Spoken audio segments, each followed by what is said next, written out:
एक लीडर थे खान अब्दुल गफ्फार खान, जिन्हें बादशाह खान और बच्चा खान भी पुकारा जाता था। 6 फुट 3 इंच के ये लंबे हट्टे कट्टे पठान असल में गांधी जी की तरह अहिंसावादी थे, जिन्होंने ब्रिटिश हुकूमत के खिलाफ नॉर्थ वेस्ट फ्रंटियर प्रोविंस के पहाड़ी इलाकों में बगावत छेड़ रखी थी। इसीलिए उन्हें सरहदी गांधी या फ्रंटियर गांधी भी कहा जाता था। इनका जन्म 6 फरवरी 1890 को खैबर पख्तूनख्वा घाटी में एक बहुत ही प्रॉस्परस पठान परिवार में हुआ था। वहां के पठानों के विरोध के बावजूद इनके पिता ने इन्हें ब्रिटिश मिशनरी स्कूल से पढ़ाया। हाई स्कूल के आखिरी साल में ही इन्हें ब्रिटिश सरकार की एक स्पेशल रेजिमेंट में शामिल होने का ऑफर दिया गया, जो कि उन्होंने ठुकरा दिया, क्योंकि उन्हें पता था ये सम्मान से ज्यादा अपमान की बात होगी। उनके अंदर का बाघ ही यहीं से जाग चुका था। गफ्फार खान शुरू से ही पाश्तून समाज की तरक्की के लिए कुछ करना चाहते थे, जिसके लिए वो एजुकेशन के जरिए लोगों को बाकी दुनिया से जोड़ना चाहते थे। अलीगढ़ यूनिवर्सिटी से ग्रेजुएट होने के बाद 20 साल की उम्र में उन्होंने अपने होम टाउन में एक स्कूल खोला, मगर वो कुछ साल बाद ब्रिटिश सरकार ने बंद कर दिया। इसके बाद उन्होंने अपने क्षेत्र के करीब 500 गांवों में जाकर लोगों को सोशली और पॉलिटिकली जागरूक करने की मुहिम चलाई। इसमें लड़कियों की पढ़ाई लिखाई एक अहम मुद्दा था। वो खैबर पख्तूनख्वा में और भी सामाजिक कार्य करना चाहते थे, और जिसके लिए उन्होंने खुदाई खिदमतगार मतलब सर्वेंट ऑफ गॉड नाम की संस्था की स्थापना की। उन्होंने अपने साथियों से कहा, मैं तुम्हें ऐसा हथियार दूंगा जिसका मुकाबला दुनिया की कोई पुलिस या आर्मी नहीं कर पाएगी। ये हथियार पैगंबर का है, जिसके बारे में आप सबको पता भी नहीं। ये हथियार है धैर्य और ईमानदारी का।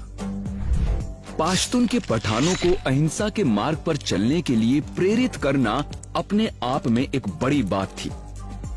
इस संगठन के लोग सामाजिक कार्यों के साथ साथ शांतिपूर्वक तरीके से ब्रिटिश हुकूमत के खिलाफ विरोध करते थे, और देखते ही देखते करीब 1 लाख सदस्य खुदाई खिदमतगार में शामिल हो गए। ये सभी सदस्य लाल शर्ट पहना करते थे, इसीलिए इन्हें सुर्खपोश भी कहा जाता था। इन सुर्खपोशों ने अंग्रेजों की नाक में दम करके रख दिया था। अंग्रेज बेबस थे। पिछले कुछ सालों में अपनी आइडियोलॉजी की वजह से बादशाह खान गांधी जी के करीब आ गए। उन्होंने गांधी जी के कहे पर नमक सत्याग्रह में भी बढ़ चढ़कर हिस्सा लिया। सत्याग्रह के दौरान बादशाह खान को गिरफ्तार कर लिया गया, जिसके विरोध में खुदाई खिदमतगार की एक टोली पेशावर के किस्सा ख्वानी बाजार में इकट्ठी हुई।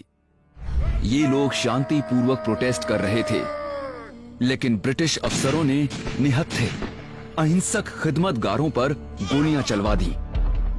इस नरसंहार में 200 से 250 लोग मारे गए। इसके बाद अंग्रेजों ने खुदाई खिदमतगार पर अपना शिकंजा और कस दिया। तब अंग्रेजों के साथ मुकाबला करने के लिए खुदाई खिदमतगार कांग्रेस से जुड़ गई। बादशाह खान कई सालों तक कांग्रेस से कार्यकर्ता के रूप में जुड़े रहे, लेकिन 1931 में जब उन्हें कांग्रेस का प्रेसिडेंट बनने का ऑफर दिया गया, तो उन्होंने ये कहकर ठुकरा दिया, मैं एक खुदाई खिदमतगार हूं और लोगों की सेवा करना चाहता हूं, बस। 1937 में खुदाई खिदमतगार ने कांग्रेस के साथ मिलकर नॉर्थ वेस्ट फ्रंटियर प्रोविंस के असेंबली इलेक्शंस में जीत हासिल की और बादशाह खान के बड़े भाई खान अब्दुल जब्बार खान चीफ मिनिस्टर बने। बादशाह खान कभी भी देश का बंटवारा नहीं चाहते थे। वो हिंदू मुस्लिम्स के बीच प्रेम और सद्भावना की मिसाल थे।